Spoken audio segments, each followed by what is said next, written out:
세상에 떠도는 기묘한 괴담들. 첫 번째 이야기, 논선훈련소 그린캠프에서 실제로 겪었던 실화괴담. 논선 육군훈련소 그린캠프에서 분대장으로서 복무하는 상병이다. 참고로 난 2013년 3월에 입대해서 훈련을 마치자마자 자대를 이 육군훈련소에 있는 그린캠프로 배정받았다. 그린캠프에 대해서 모른다면 검색해보길 바란다. 대충 설명하자면 군복무에 힘이 드는 훈련병들을 여기서 치료 프로그램을 하면서 관리하는 곳이다. 치료 프로그램은 예를 들어서 야외활동 나가서 노래방이나 도서관 등 이런 곳에 단체 활동을 가거나 도자기 만들러 가거나 부채를 만들거나 또한 그 중에서 분대장인 나도 좋아하는 시간이 야외로 나가서 논산 시네마에 가서 영화 관람하는 거였지. 뭐 아무튼 현역 부적합한 병사들을 관리시키는 곳이고 훈련은 안 하고 거의 쉬면서 마음의 안정을 되찾는 곳이라고 보면 된다. 상담도 하고 약 필요하거나 치료 필요한 애들은 지구병원이나 큰 병원 외진도 가고 대충 여기 있는 기간은 최소 2주이며 길면 4주다. 그렇게 지내면서 현역 복무할 수 있는 교육생들은 다시 복귀시키고 도저히 안 될 것 같은 교육생들은 현역 복무 부적합 심의를 통해 흔히들 말하는 공익이나 면제로 빠지며 사회로 돌아가기도 한다. 아무튼 여기 힐링스쿨에는 행정실, 강의실, 상담실, 화장실, 생활관 5개, 세면장, 샤워장, 교육대장실 이렇게 있다. 생활관에는 각각 TV 한 대씩 있다. TV는 취침시간, 활동시간, 청소시간 외엔 마음대로 틀어볼 수 있다. 주말에는 일정 없어서 기상시간 내에 풀로 TV를 틀어보기가 가능하다. 식사는 주로 강의실에서 다 같이 모여서 식사를 했다. 다 먹고 같이 치우고 아침에 기상하고 전투복으로 갈아입고 전투화 신고 힐링스쿨 나와서 한 7분 정도 걷다가 다시 돌아오고 아침 식사 나르고 강의실에서 식사하고 활동 가지고 점심 먹고 활동하고 저녁 먹고 샤워하고 TV 보다가 취침하고 그리고 원사님이 우리 힐링스쿨에 오시면서 당직을 서시고 또 다음 날엔 다른 원사님이 와서 당직사관으로서 당직을 서신다. 아무튼 여기 교육생들에 대해서 자세하게 말할 수는 없지만 우울증이 걸린 교육생, 가정에서의 불화로운 교육생, 환청환각 등을 보는 교육생 등등 군대도 사람 사는 곳이다 보니 다양한 교육생들이 있었다. 아무튼 사건이 일어났을 때는 내가 이 힐링스쿨에 와서 분대장을 달고 아직 내 담당 교육생이 없었을 짬이었을 때 벌어진 일이다. 일단 얘기를 시작하기 전에 주말에 가끔 종교활동 가고 싶은 교육생들을 골라서 보내곤 하는데 사건이 일어났을 때에는 기독교는 힐링스쿨 내 강의장에서 종교활동을 하였다. 그리고 종교활동 끝나고 대다수 교육생들은 각자 생활관으로 돌아가고 기도하고 싶은 교육생들은 남아서 기도를 했다. 종교활동 가기 싫어도 종교 하나는 꼭 정해서 종교활동을 해야 했는데 여기 교육생들의 대부분이 기독교였고 우리 분대장들은 이 힐링스쿨 내의 기독교 교육생들을 세 부류로 나뉘었다. 행실이 좋지 못한 방탕하고 매우 삐뚤어진 기독교인 교육생, 성경보다는 소속된 교회의 목회자만 바라보며 맹목적으로 맹신하는 광신도 교육생, 혼자 성경 읽으면서 조용하게 기도하고 묵상하는 기독교인 교육생. 아무튼 문제의 사건이 두 번째 부류의 교육생에게 일어난 사건이다. 일단 이 학생이 그린캠프에 오게 된 사유는 정확하게 밝힐 수는 없다. 왜냐하면 힐링스쿨 내의 교육생들에 관한 걸 말할 수 없고 교육대장님과 약속을 했기 때문에 나도 교육생에 관한 걸 멋대로 떠드는 그런 몰상식한 인간도 아니니까.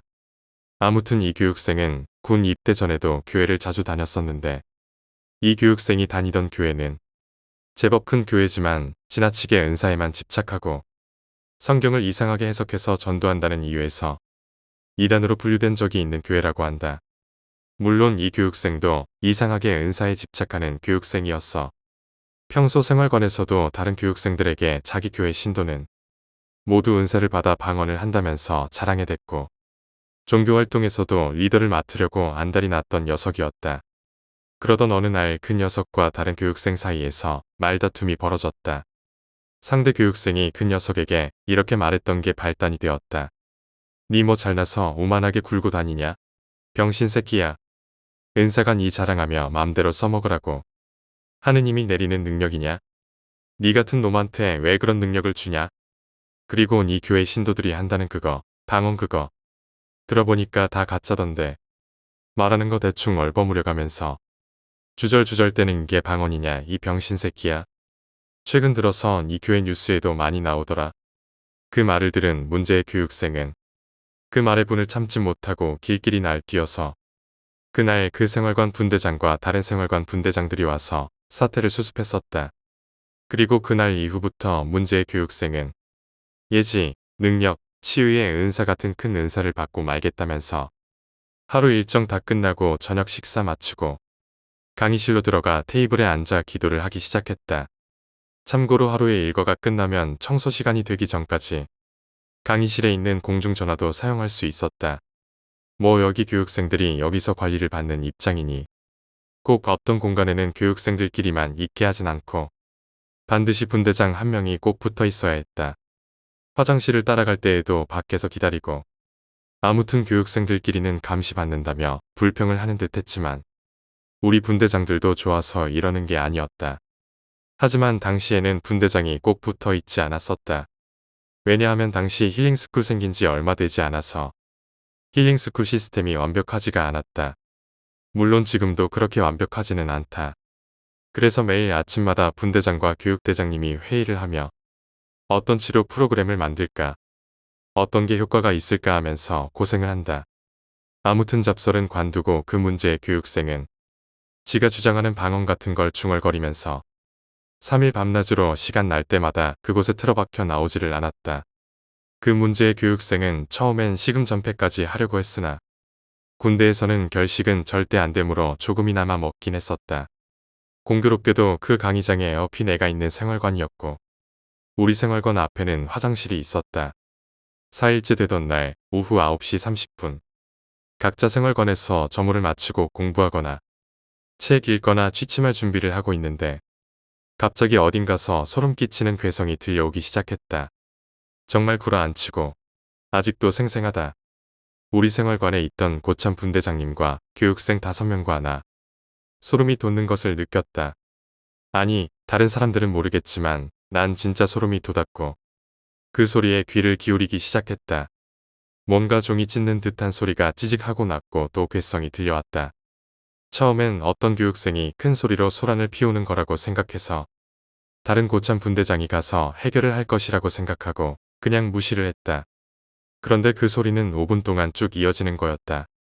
결국 참다 못한 우리 생활관 내 고참 분대장이 공부하다 말고 벌떡 일어나서는 누가 밤 늦게까지 시끄러워하면서 성큼성큼 생활관을 나섰다. 그 분대장은 엄격했으며 성깔이 있기로 알려졌던 사람이다. 나도 가끔 실수할 때면 혼이 자주 났지. 사고가 터질까 우려하던 옆 생활관 분대장도 그 분대장을 따라 나갔다. 난 감사일기라는 수첩 형태의 일기장을 교육생들에게 다시 돌려받고 행정실에 가려던 참이었다. 여기서 감사일기는 교육생들이 하루의 일과를 마치고 취침 전에 쓰는 오늘 감사했던 일, 좋았던 일, 내일의 목표 같은 걸 적는 거다. 난 감사일기를 행정실에 갖다 놓으려다가 소리가 난 강의장으로 가보기로 마음먹고 생활관을 나와 오른쪽 강의실로 향했다. 나오자마자 갑자기 다른 분대장들이 우르르 강의장에서 나오는 게 보였다. 진짜 아직도 기억에 남는 광경이었어. 나오는 분대장들 다들 얼굴이 사색이 되어 있었다. 그 무리에는 아까 분대장을 따라 나간 옆쪽 분대장도 끼어 있었고 난 그 분대장한테 물었다. 박상병님, 무슨 일입니까? 혹시 김상병님이 소란 피우던 교육생 치기라도 한 겁니까? 그 분대장은 사색이 된 채로 이렇게 말했다. 사관님 불러와. 아니다, 내가 직접 가야겠다. 넌 생활관 들어가 있고 교육생들 꼼짝 말고 있으라고 하고 강의장엔 가지 말라고 해라. 난 분대장 말대로 생활관에 돌아가려고등 돌렸는데 또 강의장에서 그 괴성이랑 같이 누군가의 말소리가 들렸다. 진짜 소름이 쫙 돋아서 난 그냥 한번 갈까 하는 생각을 접고 그대로 생활관으로 돌아와서 문 닫았다. 다른 교육생들은 나 보자마자 묻더라. 분대장님, 무슨 일입니까? 왜 이렇게 시끄럽습니까? 난 잘 모른다고 말하고 일단 내가 듣고 본 것만 교육생들에게 들려주고 우린 그냥 생활관에 있으면 된다고 말했다. 괴성은 10시 30분까지 계속해서 들려오다 점점 들리지 않게 됐고 40분이 되어서야 처음 나갔던 분대장이 생활관으로 돌아오더라. 근데 그 분대장은 상체에 아무것도 안 입고 샤워라도 했는지 상체에서 물기가 뚝뚝 떨어지더라고. 이미 취침 시간인데 샤워는 못하는 걸로 아는데 말이야. 그 분대장 들어오자마자 내가 물어봤다. 무슨 일입니까, 김상병님? 아까 왜 다 우르르 나온 겁니까? 근데 그 분대장은 대꾸도 않고 젖은 상태 그대로 모포를 깔고 누웠고 따라 나갔던 분대장은 사색이 된 얼굴로 말했다. 미안한데 내일 말해줄 테니까 자라. 내일 말해준다. 뭔가 심각한 분위기라서 난 고개 끄덕이고 소등하고 교육생들이 다 눕고 나도 잠자리에 누웠다. 근데 잠이 안 오더라. 다음 날 일어나 보니까 고참 분대장이 이미 일어나고 없었다. 주말이어도 아침 산책은 꼭 했기에 다들 산책을 마치고 돌아와 생활관으로 돌아왔다. 우리 생활관 분대장을 따라 나갔던 분대장이 우리 생활관으로 들어오더니 교육생들과 날 보고는 벽에 등 기대고 걸터 앉아서 간밤의 사건에 대해서 들려주었다. 내가 그놈 따라 나갔잖아. 걔가 강의장 문을 열려던 참이었거든. 거기에는 걔 말고도 다른 애들이 모여 있었고 다들 들어가서 소란 피우는 놈 어떻게 해야 하나 고민하고 있는데 그놈이 강의장 문을 확 열어젖히면서 너 지금 몇 시인데 여기? 라고 하다가 말을 멈추더라. 근데 내가 그때 본 게 진짜 말이 안 나오더라. 아무래도 한성깔 하던 그 분대장이 홧김에 문을 열어젖히고 폭언을 내뱉으려고 했나 보지. 근데 강의장 벽 곳곳에 똥칠돼 있었다고 했다. 거기 탁자랑 의자 다 어지럽게 널브러져 있는 가운데 그 문제의 교육생 놈이 헝클어진 머리랑 핏발선 눈깔로 자기가 입수할 때 들고 온 그 성경을 찢어 처먹고 있었다고 하는 거다. 그 놈의 눈은 동공이 딱 풀려서 눈동자가 새까맸다고 했다. 막 폭언을 퍼부으려던 분대장은 성경 찢어먹고 있는 그 놈이랑 눈 마주치자마자 하려던 말이 막힌 거지. 천천히 그 교육생이 일어서고 그 분대장은 강의장 광경이랑 걔 모습에 당황해서 이렇게 말했다더라. 그거 왜 먹냐? 근데 무슨 덩어리가 그 분대장의 얼굴에 날아왔다고 한다. 철퍽하면서 근데 다름 아닌 벽에 발라져 있던 똥덩어리였다더라. 그리고 그 교육생은 그 분대장한테 다가가서 멱살 잡고 손에 들고 있던 성경 종이 쪼가리를 그 분대장 입에다가 마구 쑤셔 넣었다고 한다. 뭐라고? 니도 은사 받고 싶다고? 그럼 니도 이거 먹자. 이거 먹어야 은사 받고 능력 마음껏 부리잖냐. 그 광경을 본 분대장들은 바로 등을 돌려서 나왔던 거라고 한다. 한두 명의 분대장이 남아서 그 교육생을 제압하려고 했는데 진짜 힘이 믿기지 않을 정도로 강했다고 한다. 팔 한번 휘두르니까 이리저리 날아갔다는데 그 교육생이 덩치가 꽤 크긴 했어도 운동을 자주 한 분대장들 둘이 붙어도 어떻게 안 됐다는 거지. 아무튼 그 광경을 말을 잃고 지켜보던 그 분대장은 정신 차리고 나와서 건물 밖에서 교육대장님과 이야기를 하시는 당직사관님을 불렀고 얼마 후 오신 당직사관님과 교육대장님이 그 광경에 어딘가에 도움을 요청하셨다고 한다. 그리고 교육대장님과 당직사관 그리고 다른 부대 병사가 전부 동원되어서 그 교육생을 제압하고 결박했다고 한다. 그 교육생은 교회로 끌려갔다더라. 그리고 그날 밤에 목사랑 그 교육생 담당 소대장 호출되고 진짜 말도 아니었다던데. 그리고 다음날 아침에 걔 잡아두고 이런저런 질문했다고 한다. 그때까지도 정신 나가 있던 그 교육생 놈은 이렇게 외쳐댔다고 한다. 네가 뭔데 이게 옳다 저게 옳다 말하는 거냐? 네가 뭔데 날 판단하냐? 판단하지 마. 판단하지 말라고. 결국 오후에 걔 부모님이 면회 오셨는데 자기 아들 상태 보고는 대경실색을 한 거지. 목사, 교육대장, 상담사랑 상의한 후에 얼마 지나지 않아서 그 교육생은 대전병원으로 가서 폐쇄병동으로 들어가 치료를 받게 되었다고 들었다. 그리고 얼마 지나지 않아 그 교육생이 다시 힐링스쿨로 돌아왔는데 얼마 지나지 않아서 형부심을 통해 그 교육생은 사회로 돌아가게 된다. 난 짬찌여서 자세하게는 못 들었지만 면제는 아니고 공익으로 간 것 같다고 들었다. 그 사건 이후로 강의장은 한 달 동안 폐쇄되었고 식사는 각자 생활관에서 했다. 다시 개방되고도 교육생들 잘 들어가지를 않더라. 거기에 사지방 컴퓨터도 있는데 고참들도 잘 안 들어갔다. 물론 거기서 기독교 종교활동도 안 하게 되었지. 아직도 그 교육생이 생각난다. 지금쯤 그 녀석은 뭐 하고 지낼까?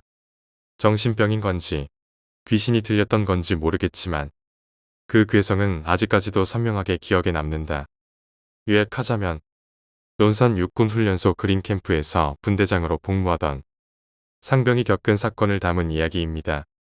교회 은사에 집착하던 한 교육생이 비정상적인 행동을 보이며 다른 병사들과 분쟁을 일으키고 결국 대전병원 폐쇄병동에서 치료를 받게 되었습니다.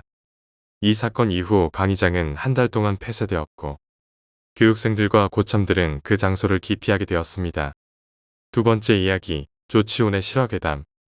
일본에서 바둑기사로 활동하면서 사상 최장 7대 타이틀을 보유하고 사상 최다승의 기록을 가진 전설급의 바둑기사인 조치훈님은 어린 시절 한국을 떠나서 살았는데 이 일에는 신비한 사연이 있다고 합니다.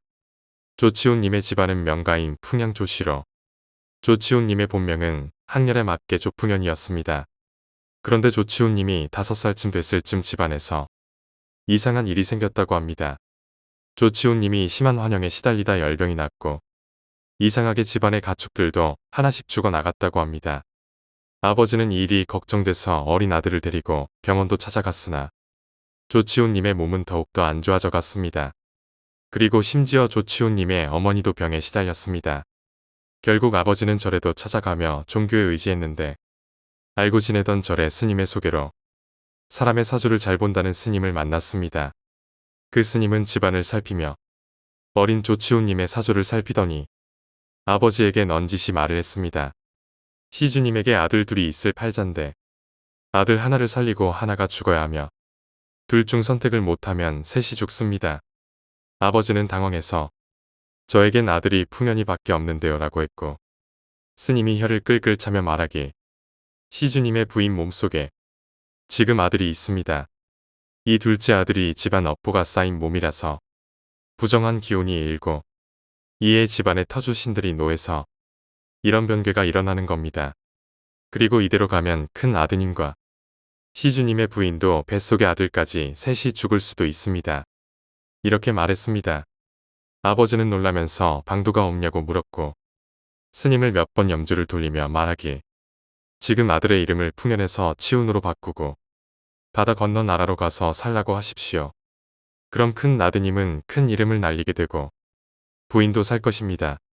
대신 지금 뱃속의 아이는 태어난 지 얼마 안 가서 죽을 겁니다. 라는 말을 남기고 스님은 집을 떠났습니다. 조치훈의 아버지는 고민 끝에 집안 어른의 반대를 뒤로하고 큰 아들 풍현의 이름을 치훈으로 개명했습니다. 이후 큰아들과 부인의 몸은 점점 나아졌으며 몇 달 후 둘째 아들이 태어났으나 태어난 지 이틀 후 사망했다고 합니다. 둘째 아들의 장례식을 치룬 날 조치훈의 아버지는 꿈에서 웬 여자들이 피를 흘리며 절규하는 모습을 보았고 이후 아버지는 일본에서 바둑기사로 활동하는 동생 조남철에게 부탁해 큰 아들을 일본으로 가서 살게 했습니다. 일본에서 바둑기사로 활동한 조치훈님이 성공하자 조치훈님의 아버지가 아들을 살린 스님을 찾기 위해 신문에 광고까지 게재했으나 결국 찾지 못했다고 하네요. 세 번째 이야기, 귀신한테 장난을 쳤다. 난 회사 기숙사에 살고 있어. 어제는 야근을 했었고 2시 넘어서야 겨우 이불을 폈지. 정말 피곤한 날이라서 에어컨을 적당히 시원하게 틀어놓고 잠을 청했어. 몸에 열이 많아서 에어컨을 틀어도 더운 거야. 그래서 오른쪽으로 돌아 누운 상태로 오른팔을 머리 위쪽으로 쭉 뻗고 다시 잠들려고 눈을 감고 있는데 방금 전까지만 해도 더웠는데 오른팔 쪽에 소름 끼치는 서늘한 기분이 드는 거야. 뒷덜미로 소름이 쫙 오르는데 에라 모르겠다 그냥 자자 하고 억지로 잠들려는데 왜 그런 거 있잖아 쓸데없는 호기심 무서운데도 괜시리 실눈 떠보는 그런 거. 나도 모르게 눈을 살짝 뜨고 위를 봤는데 어떤 여자가 앉아 있었어. 긴 치마에 니트 같은 걸 입은 긴 생머리 여자가 죽으려 앉아서 내 팔을 만지작 하는 거야. 그걸 보니까 귀신이다. 사람인가?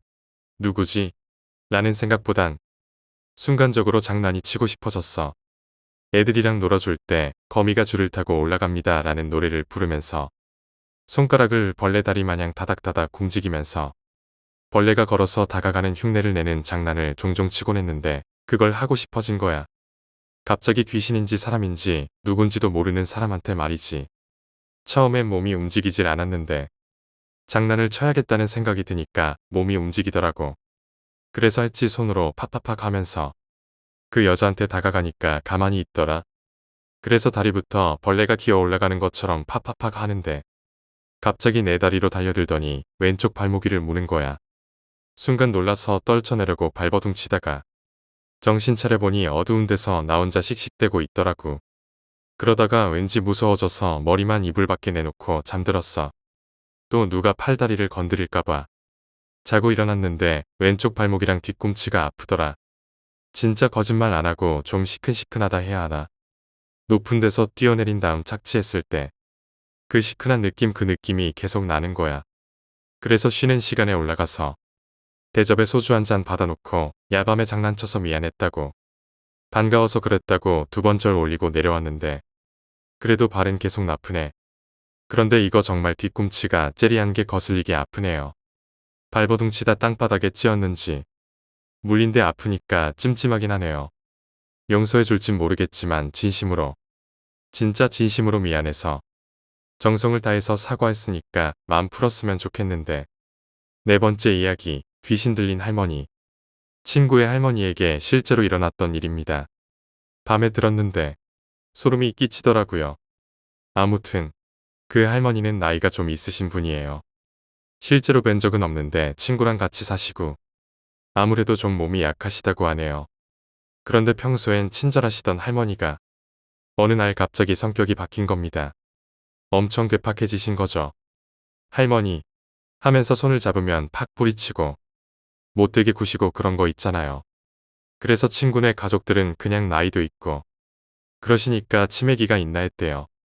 그런데 그런 성격이 점점 더 심해지다가 어느 날 할머니가, 두 다리로 언제나 천천히 걸어 다니시던 할머니가 다리로 걷지를 않고 집안에서 무릎으로 기어 다니신다는 겁니다. 그것도 엄청나게 빠른 속도로 말이죠. 말려도 듣지도 않았대요.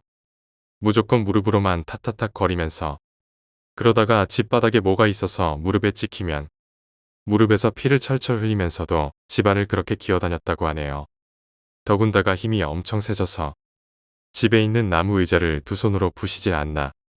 더 무서운 건 이 할머니가 새벽만 되면 가족들 다 자는데 혼자 화장실에 가서 엄청난 고음으로 깔깔거리면서 웃더라는 거예요. 화장실 안을 무릎으로 뱅뱅 기어다니면서 말입니다.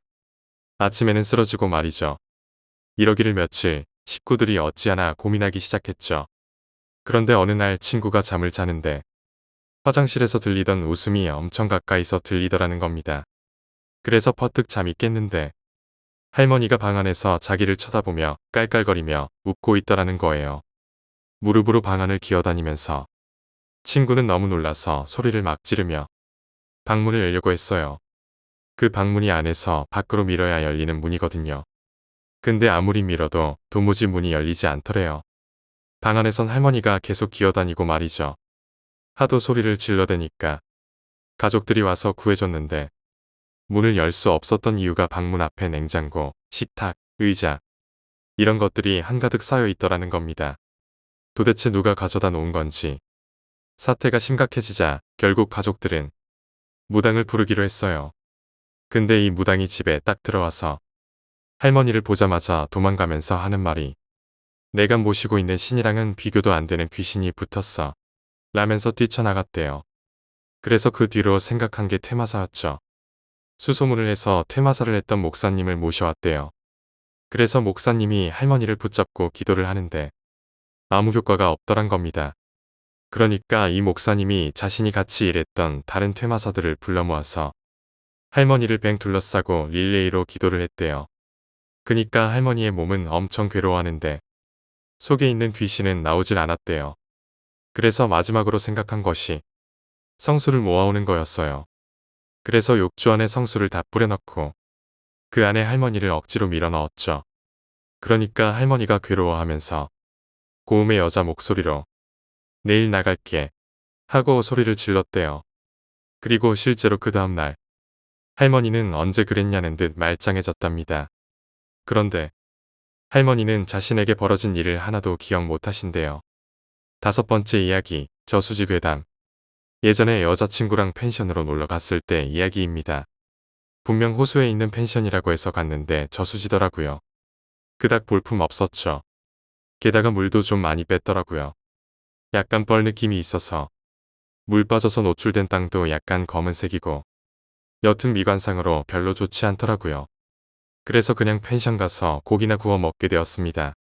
고기를 진짜 엄청 먹고 배가 엄청 불러서 소화는 시켜야 되겠는데 하필 날이 좋지 못한 날이라 기왕 호수라고 여기 온 거 산책이나 하려고 나왔습니다. 또 밤에 보니까 물 빠진 자국이 지워져서 나름 낮보단 훨씬 낫더라고요. 가로등도 잘 돼 있고요. 그래서 저수지가를 돌고 있는데 낚시대가 있더라고요. 누가 쓰던 거라기보단 버려진 거요. 물에 들어갔다 나왔는지 접었다 펴기도 안 되고 줄도 막 엉켜 있는 거요. 원체 채집 활동을 좋아하는지라 대충 라이터로 엉킨 줄을 찢어서 끊고 막대 끝에 달기만 하고 가로등 불에 앉아있던 매미를 꿰서 미끼로 담갔습니다. 원래 낚시보단 투망이나 족대나 해루질 등을 좋아하기 때문에 낚시 경험은 없어서 딱히 잡으려기보단 낚시대가 있길래 흉내나 냈죠. 할 것도 없었고요. 물이 빠진지라 물 가는 길에서 좀 벗어나 가로등하고 좀 떨어져서 좀 어둑어둑했는데 달빛이 있어서 대충은 보이더라고요.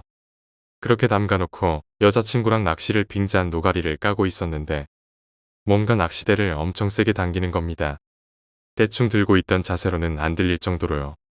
당연히 안 잡힐 거라 생각해서 엄청 당황한 상태였고요. 그래서 고쳐 잡고 힘줘서 당기려니까 뭔가 느낌이 별로 안 좋은 겁니다. 그래서 낚시대 담근 쪽을 보니까 담글 땐 없었던 미역 같은 뭉치가 있는 겁니다. 그 예전에 돌던 괴담 있잖아요. 시체 건질 때 물에서 머리만 보이는 시체는 가까이 가지 말라고. 시체는 물에서 바로 안 선다고. 그게 생각나는 겁니다. 여자친구는 막 잡았다고 대박이라고 호들갑인데 낚시대는 확 당겨지는 것도 아니고 꾸준히 같은 힘으로 당겨지고 있고 이걸 건져야 되나 말아야 되나 조용히 내려놓고 가로등으로 나왔습니다. 낚시대가 천천히 조용히 물로 끌려 들어가서 없어지더라고요. 여자친구가 겁도 엄청 많은데다 민물고기도 안 좋아해서 그냥 놔줬다 하고 돌아와서 그냥 안에서 놀았습니다. 제가 뭐 잡는 걸 그렇게 좋아하는데 굳이 다 잡은 걸 얼굴도 안 보고 놔주는 걸 이상해하다가 워낙 겁이 많은지라 지도 뭔가 무서울 것 같은 걸 느꼈는지 별말 안 하더군요. 여튼 다음날 밝을 때 집에 가면서 보니까 역시 물에는 검은 수초 같은 건 없고 낚시대는 다시 물가에 있더라고요. 그냥 매미를 먹을 정도로 거대한 고기였을까요? 아니면 반대로 물속에서 무언가가 사람을 낚는 낚시대였을까요? 당겨봤으면 결과를 알 수 있었을 텐데 당겨볼 걸 그랬나. 6번째 이야기, 귀신이 나오는 학교. 대학교에 입학하고 나서 제일 자주 들은 말이 학교터가 안 좋아 귀신이 많이 나온다 라는 말이었어요. 누가 귀신 봤다더라. 어디에 어떻게 나타난다더라. 이런 얘기를 많이 들었어요. 학교가 지하 1층까지 있었고 2층으로 내려가는 계단이 막혀 있었나? 기억은 잘 안 나는데 지하 7층까지 있다 하는 우스갯소리 같은 이야기도 있었어요. 대략 생각나는 것만 말해보면 컴퓨터실이 있는데 모니터 보고 앉으면 의자 뒤에 바로 벽인 구조예요. 의자 뒤로 지나가려면 옆으로 서서 지나가야 할 만큼 좁은데 누가 모니터 화면으로 사람이 휙 지나가는 모습을 본 거죠. 누가 빠른 속도로 휙 지나갈 공간도 없고 더군다나 사람도 없었다네요. 그리고 지하가 조명도 그렇고 컴컴한 편인데 이런 소문이 돌았어요. 계절에 안 맞는 옷을 입고 있는 여자가 비일리치로는 어디예요? 하는 식으로 물어본다고. 알고 보면 없는 방 번호라고요. 학교 축제 때 귀신 이벤트 같은 걸 했대요. 귀신 분장하고 학교 구석진데 숨어 있다가 사람들 놀래키고 그러는 모양이었는데 아주 성공적이었다고 합니다. 사람들이 아주 혼비백산을 해서 나중에 어디서 귀신을 봤는지 모여서 얘기하는데 분장했던 모습과 전혀 다른 귀신을 숨어있지도 않은 곳에서 봤다던지 하는 일이 많았다고 하네요. 이건 제가 겪은 일인데 학교 다닌 지 3년이 넘도록 별 일이 없었어요. 하루는 밤샘 작업을 하고서 너무 졸려서 과실에서 잠이 들었어요. 책상 위에서였나 바로 누워 자고 있었는데 누가 제 안겨드랑이에 손을 딱 끼우더니 휙 끌어당기는 거예요. 기분상으로는 몇 미터 끌려간 것 같아요. 유체이탈처럼요. 그 느낌이 너무 생생해서 예사롭지 않았던 기억이 몇 가지 더 있을 것 같은데 제 기억력이 여기까지네요. 촉이 좋은 사람들은 학교에 들어서면 꼭 얘기했다고 해요. 음기가 너무 강하고 건물 구조가 막혀 있어서 영이 많이 모여 있을 수밖에 없다고. 그리고 아저씨 귀신이 많다고요. 7번째 이야기, 할아버지. 할아버지가 돌아가신 후 친척들과 재산 문제로 심한 갈등을 겪게 됐습니다. 아직도 해결 못한 것도 있고요. 할아버지 댁은 큰 기와집이었습니다. 기와집이 본체, 별채 2개의 정자같이 쉬는 곳도 있으니 엄청났죠. 할아버지가 돌아가신 여름날, 한 달 뒤 땅 문제로 심하게 다투다가 이젠 할아버지 댁까지 무너뜨리고 그 땅도 나누자는 의견이 나왔습니다. 친척들의 모든 의견을 모아 결국엔 할아버지 댁을 무너뜨리기로 결정하고 날짜를 잡았습니다. 집을 무너뜨리기로 결정한 날의 일주일 전, 갑자기 새벽에 큰아버지께 전화가 왔습니다.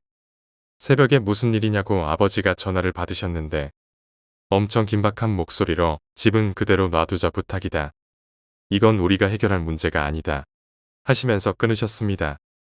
아버지는 형제지간에 싸움에 끼시는 걸 싫어하셔서 포기했는데 갑자기 그러시니 무슨 일인가 해서 다음날 큰아버지 댁에 찾아갔습니다. 큰아버지께서 하시는 말씀이 어제 꿈을 꿨는데 투명하고 깃털처럼 가벼워 보이는 두꺼운 띠가 자기를 꼭 감으면서 집은 절대 안 된다 라며 큰아버지를 괴롭혔다고 하시는 겁니다. 아버지는 너무 스트레스 받아서 그런 거다. 그냥 또 다툼이 커지기 전에 빨리 해치워버리자고 대충 흘려듣고선 집에 같이 왔습니다. 또 그날 새벽에 큰아버지께 전화가 왔습니다. 역시 똑같은 내용이었고요. 불안한 마음의 미신적 존재를 믿으시는 큰아버지께서는 집을 폐기하는 당일날 일찍 무당을 부르셔서 굿을 하고 계셨습니다. 친척분들이 하나둘 모이시고 다같이 굿을 지켜보았습니다. 무당이 갑자기 땅에 엎드리더니 구르고 기고 몸을 꼬고 괴기한 짓을 하기 시작하자 친척분들은 하나둘씩 겁을 먹으셨고 복제를 주면서 겨우겨우 달랬습니다. 무당이 정신을 차리며 하는 말이 이 집을 지켜주는 가신이 노했다. 하지만 너희를 지켜주는 가신이기에 해코지는 하지 않을 거다. 마음대로 해라. 라고 하며 그 자리를 떠났습니다. 제일 욕심이 많으셨던 큰 고모께선 기독교 신자라 철두철미하게 그 말을 무시하시고는 공사인부들에게 집을 무너뜨리라고 시켰습니다. 비오는 여름날 집은 점점 무너졌고 아버지는 또 우셨습니다. 다철거 작업을 하고 잔해물을 치우는 도중 부엌 쪽에서 엄청 큰 구렁이 한 마리가 마당을 가로지르면서 집을 한 바퀴 둘러보듯 돌다 선대 조상분들이 묻혀 계신 선산 방향으로 사라졌습니다. 이 일이 있은 후 우리나라에는 IMF가 터졌고 큰 고모부가 사업이 망하셔서 땅을 되파는 일이 벌어졌습니다.